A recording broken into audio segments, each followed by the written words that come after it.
Meron na palang advanced civilization na nabuhay sa mundo bago pa tayong mga tao. Baliwang video. Alright, kamusta mga kaibigan? Welcome sa Arvin Polo TV. Unang bira, tatanungin agad kita. Naniniwala ka ba na meron ng advanced civilization na nabuhay sa mundo bago pa tayo? Antayin ko ang sagot mo sa comment section para malaman din namin. At ngayon, heto. Ang mga sinaunang advanced civilization ay naunang nabuhay sa mundo million of years ago. Oo, ang mundo kasi natin ay mundo na, wala pa tayong mga tao. At ang ating Earth ay meron ng tandang 4.543 billion years old. At kung iisipin mong mabuti, sa bilyong-bilyong mga taon na ito, ay marami na ang mga naganap, mga nangyari na hindi natin alam. Gaya ng mga volcanic explosion, digmaan, mga bagyo, baha at mga lindol at iba pa.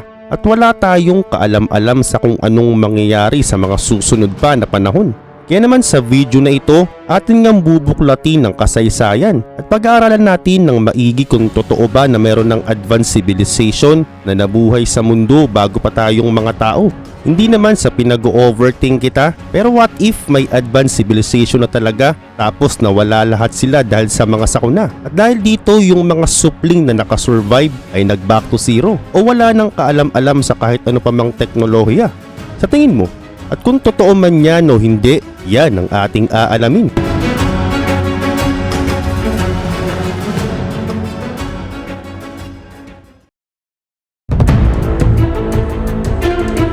Ang pinakamatandang bagong ebidensyang buhay ay nakita sa Western Australia. Isa itong kapirasong bato na may tanda ng 3.5 billion years old. Ginamitan ito ng mga scientifico ng chemical process at nakita nga nila dito ang sinaunang biological fossil. At ito na ang pinakamatandang specimen ng sinaunang buhay.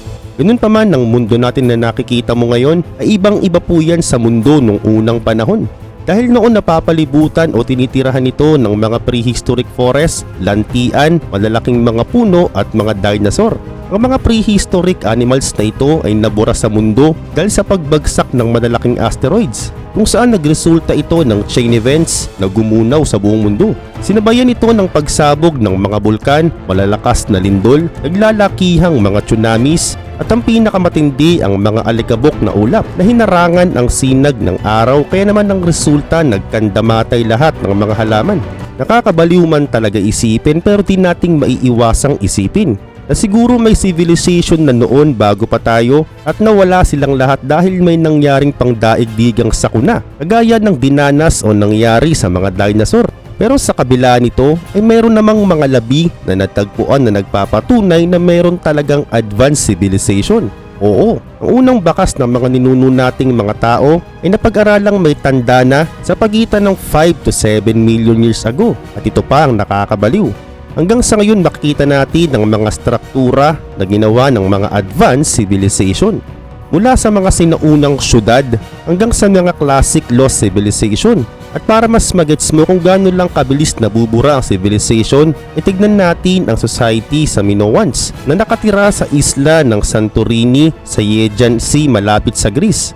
Around 3,600 years ago ay naglaho o nawala lahat sila dahil sa malawakang volcanic eruption. Ang syudad nila ay naglaho dahil tinabunan ito ng mga abo. At sa kabila pa nga nito, tignan din natin ang Mayan civilization, kung saan sila ay napakahusay na sa pagsusulat at sa mga matematika. At ang nakakagulat pa, ang civilization na ito ay meron ng world calendar. At dahil sa climate change at iba't ibang digmaan ay nasira na ang dating isa sa pinakamagandang civilization sa mundo.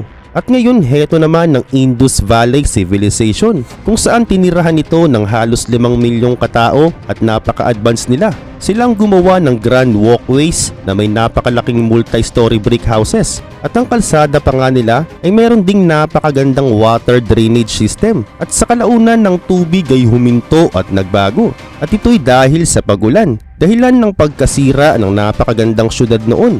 At dahil dito, dahan-dahan na itong inabandona ng mga nakatira dito. At bukod pa dyan, ito pa ang isa sa matagal ng pinagtatalunan. Marahil hindi pa ito nakikita o nakita na nga talaga. Ang The Lost City of Atlantis, kung saan narito ang mga half-god, half-human na nakatira. At sa paglipas ng napakaraming taon, lumubog ito sa ilalim ng tubig. Ang sabi ng mga legend ay mga advanced utopian civilization na nasa Atlantis at may taglay silang kakaibang kapangyarihan. Saad pa nila, ang isla ng Atlantis ay binubuo ng napakalawak na amount ng ginto at silver. Ayon pa kay Plato, nag-exist ang Atlantis 9,000 years ago bago ang panahon niya. At saad niya isa itong lumang advanced civilization na binaha daw kaya lumubog sa kalaliman ng dagat o di naman kaya natabunan ng mga abo nang sumabog ang mga bulkan. At hinala ng iba, ito'y natabunan sa ilalim ng bandang Africa kung saan tinatawag itong the cradle of humankind. Mga labi ito ng mga advanced civilization na nabuhay sa mundo million of years ago. At ang nakakagulat, 8 years ago ay marami ng mga human fossils ang nakita rito na may tanda ng 3 to 4,000 years old. At sa katunayan halos 1,000 iba't ibang fossils ang nakita na nga rito. At patunay ito na meron na talagang nabuhay milyong-milyong taon na ang nakakaraan.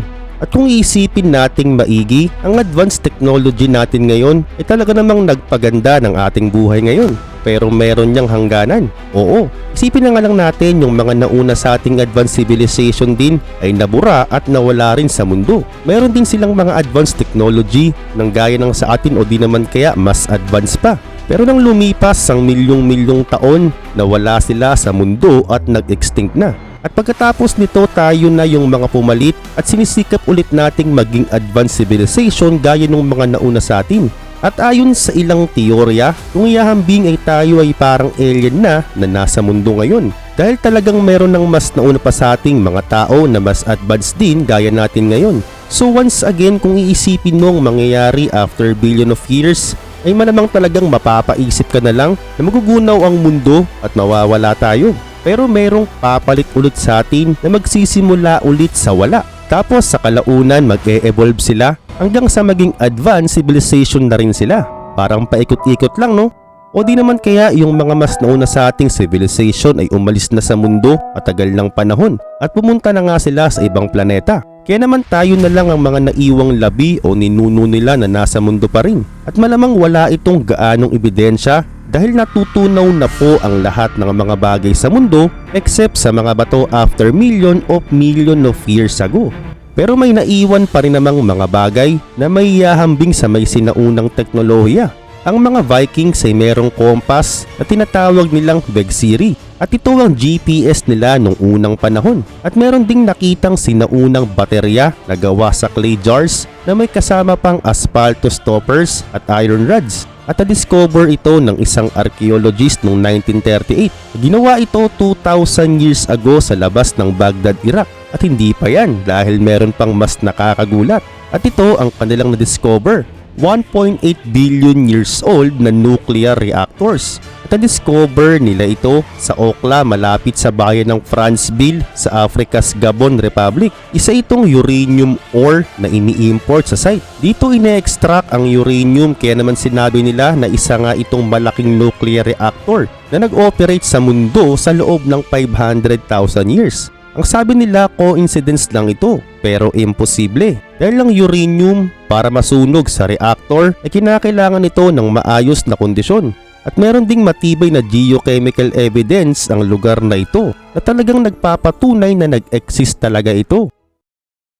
At mag-antay pa tayo dahil sa mga susunod pang mga dekada kapag talagang super duper advanced na ng ating teknolohiya ay malalaman na natin ang totoo na kung talaga bang tunay na mayroong sinaunang advanced civilization na tumira sa mundo bago tayo.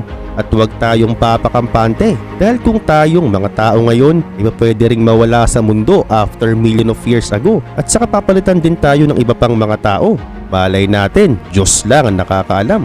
Ulitin ko lang, bilyong taon na po nag-e-exist ang mundo at wala ditong forever. May nawawala at meron din namang umuusbong.